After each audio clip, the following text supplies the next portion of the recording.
विधायक हमारे मनोज बेगवाल साहब,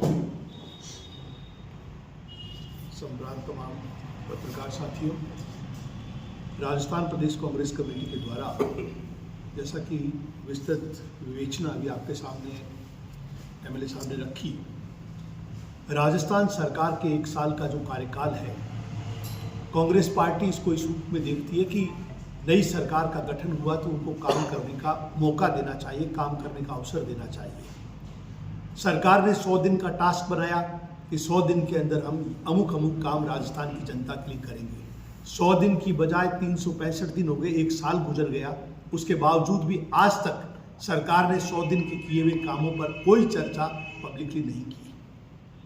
राजस्थान के अंदर सरकार की आज ऐसी स्थिति है कि सरकार चला कौन रहा है इस बात का किसी को इल्म नहीं है, किसी को पता नहीं है। हालात ये है कि सरकार के मंत्री लगातार सरकार के ऊपर सवाल उठाते जा रहे हैं।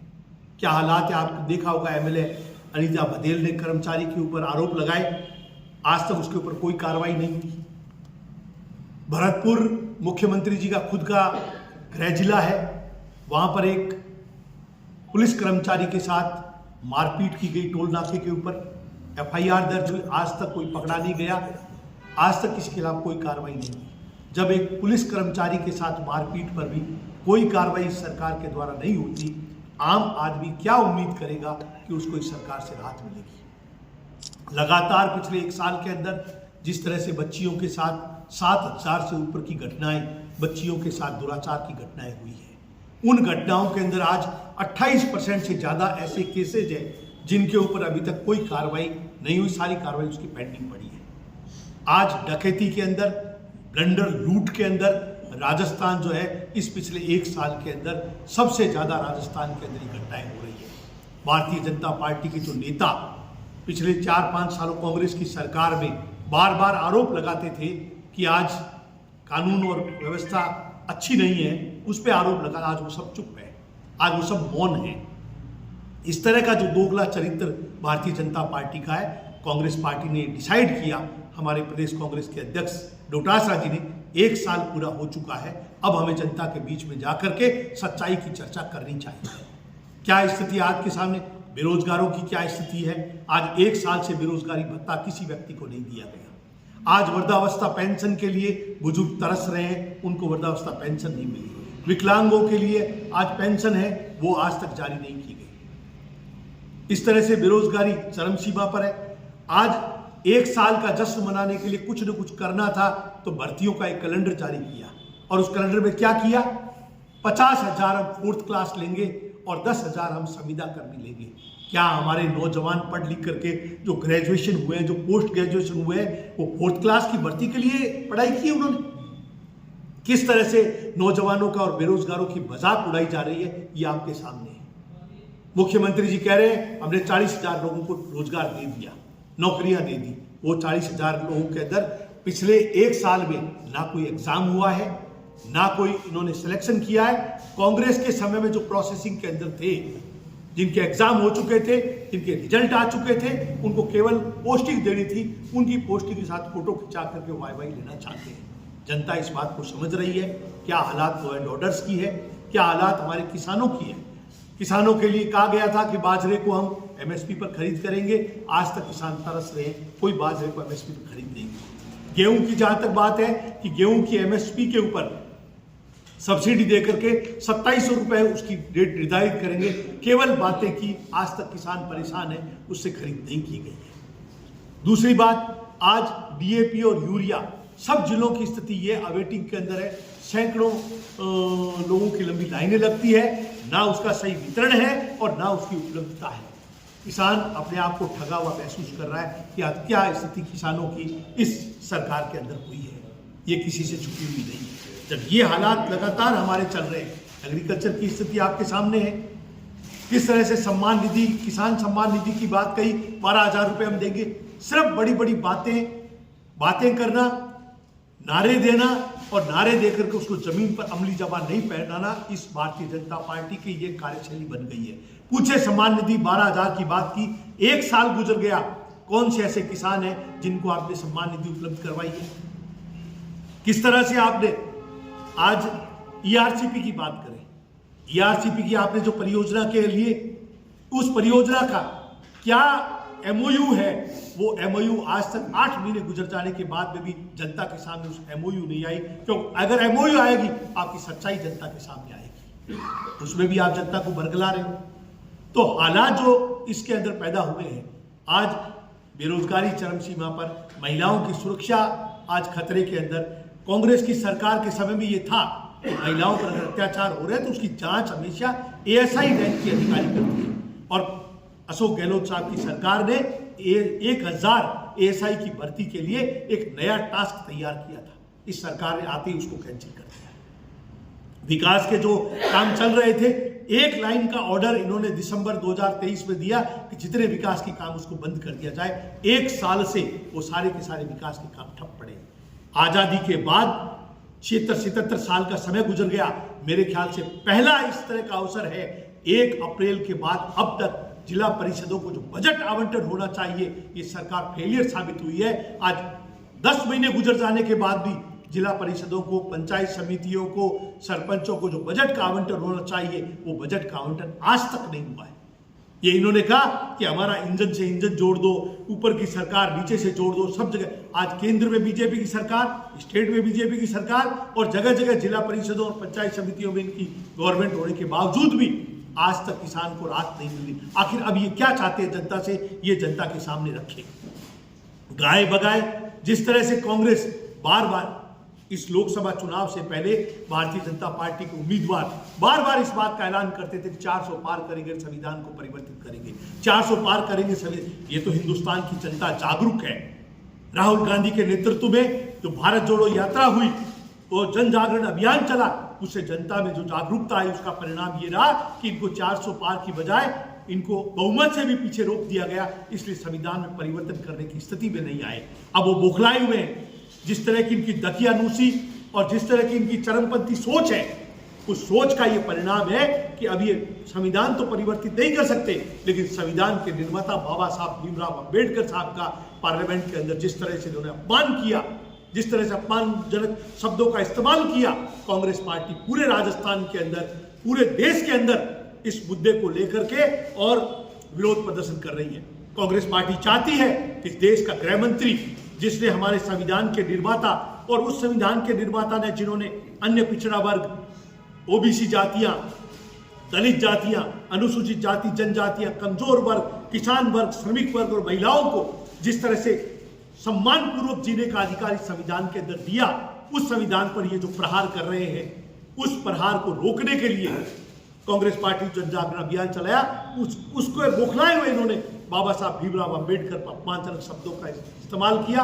कांग्रेस इस जन आंदोलन का रूप ले रही है और जन आंदोलन के माध्यम से इस सरकार को झुकने पर मजबूर करेंगे। अमित शाह को इस्तीफा देना पड़ेगा, या तो वो स्वतः दे, नहीं तो इस नरेंद्र मोदी की सरकार को मजबूर करेंगे कि उसका इस्तीफा लिया जाए। तब जाकर के आम लोगों के अंदर एक जो भावना पैदा हुई है, उद्वेलना जो पैदा हुई है, उसको रोका जाना चाहिए। ऐसी स्थिति आज पैदा हुई कि आपकी मानसिकता ये होगी, आप समता के अधिकार को, एकात्मकता के अधिकार को, आप संवैधानिक अधिकार को ताक पर रखना चाहते हैं। आपकी जो मनुवादी सोच है, उस मनुवादी सोच पर यह प्रहार है, और इस प्रहार को कांग्रेस पार्टी एकजुट होकर के जन आंदोलन का रूप ले रही है। 1 साल का कार्यकाल भजनलाल सरकार का पूरा फेलियर साबित हुआ। अलग अलग तबके के लोगों ने एक एक करके, मैंने आपको एग्रीकल्चर का क्षेत्र बताया, मैंने आपको शिक्षा का क्षेत्र बताया, स्कूलों की स्थिति आपसे छुपी हुई नहीं। 1 लाख से ऊपर राजस्थान के अंदर 1 लाख से ऊपर टीचर्स के पद खाली है, लेकिन उस भर्ती की इनके पास कोई प्लानिंग नहीं है। भर्ती किसकी कर रहे हैं? 4th क्लास, वो भी 50,000। तो हमारे जो बच्चे पढ़ करके, जिन्होंने बीएड किया, एमएड किया, ग्रेजुएशन किया, पोस्ट ग्रेजुएशन, कहां जाएंगे वो बच्चे? किसके जाकर के किसको कहेंगे? आज कांग्रेस पार्टी उन नौजवानों के साथ खड़ी है, उनके इस जन आंदोलन का रूप लेगी, सरकार को मजबूर करेगी।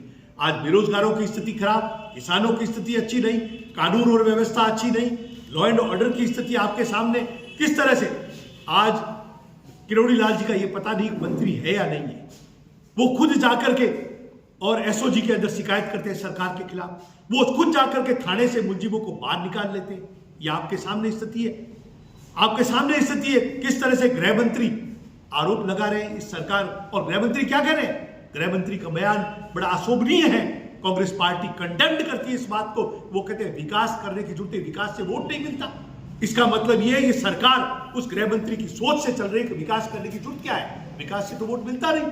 इस तरह की बयानबाजी गृह मंत्री की, उसको हम कंडेम्ड करते हैं। उसके साथ साथ इस तरह से आपने देखा होगा कि पद आने के बाद, मंत्री बनने के बाद मौज मस्ती में दिल्ली की होटलों में कैसे ये आनंद लेते, ये आप लोगों से रब से छुपा हुआ नहीं। किस तरह से चरित्र हनन कर रहे हैं ये आज सभ्यता का, हमारी संस्कृति का। कहने को ये कहते हैं हम गौरक्षक हैं, हम हिंदू भक्त हैं। किस तरह से आप देखिए कांग्रेस पार्टी ने, अशोक गहलोत साहब की सरकार ने पिछले 5 साल के अंदर गायों को जो भी गौशालाएं थी 9 महीने का अनुदान दिया साल के अंदर। आज वो अनुदान 1 साल से बंद पड़ा है। किसके बारे में सोच रहे हैं हम? ये बताओ तो सिर्फ उस तबके के लिए हमने काम किया है। विकास के काम ठप पड़े, नए टेंडर नहीं हो रहे, फाइनेंशियल सैंक्शन जारी नहीं हो रही, टेक्निकल सैंक्शन जारी नहीं हो रही। जो काम एग्जीक्यूशन की स्थिति में थे उन कामों को आपने रोक दिया, टेंडर प्रक्रिया में थे उनको रोक दिया, चलते हुए कामों को आपने रोक दिया। कॉलेजेस, आयुर्वेदिक कॉलेजेस कांग्रेस ने खोली, उनकी बिल्डिंग्स के काम को आपने रोक दिया। जगह जगह हमने एकेडमिक कॉलेजेस खोले, उनके बजट आवंटन है उनका, उसके बावजूद उनके टेंडर नहीं होने दे रहे हो आप।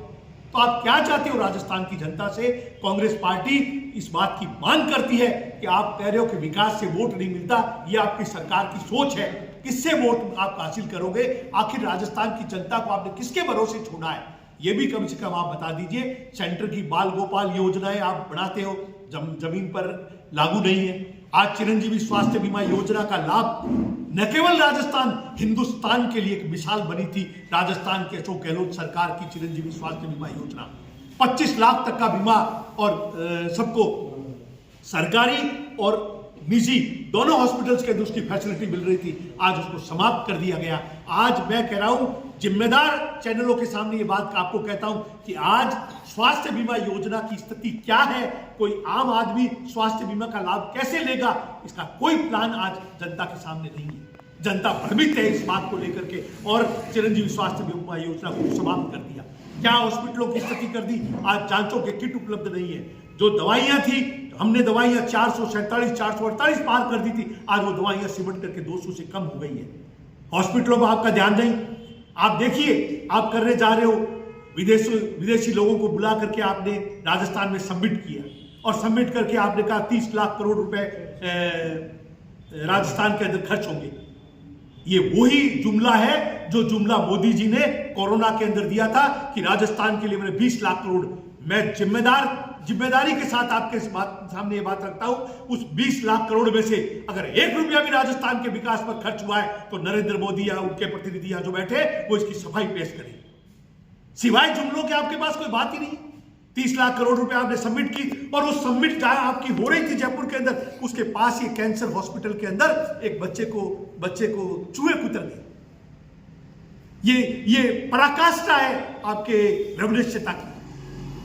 किस तरह का चरित्र। और शिक्षा मंत्री से जब ये सवाल किया गया कि एक बच्चे को, मेरे को तो पता ही नहीं कहां कुतर गया, किसने कुतर गया, कैसे कुतरा, जबकि एक जिम्मेदार व्यक्तित्व होने के नाते, चिकित्सा मंत्री होने के नाते उनको ये बात रखनी चाहिए, मैं जांच करूंगा, पता करूंगा। मतलब जिम्मेदारी नहीं लेते और जिम्मेदारी को समझना भी नहीं चाहते हो। चिकित्सा की हालत जर्जर है।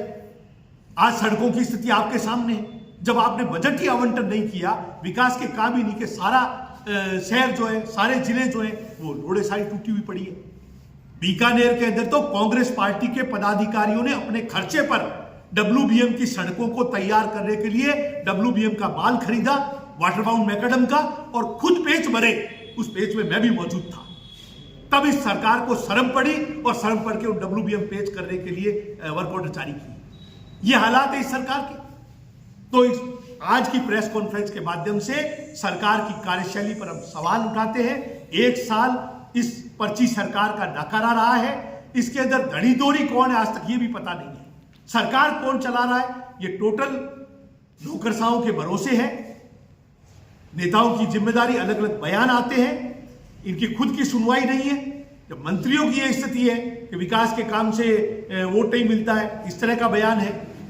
MLA खुद आरोप लगा रही, अनीता बघेल ने आरोप लगाया जिसके ऊपर करप्शन का, उसकी कोई जांच नहीं। ना अनीता बघेल ने अपना करप्शन का जो चार्ज था वापस बयान वापस लिया, ना उसके खिलाफ कोई कार्रवाई हुई। इसका क्या मतलब है कि सरकार क्या भ्रष्टाचारियों के साथ खड़ी है, अपने लोगों को ही बोलने पर रोक रही? तो अब किसकी बात को माने?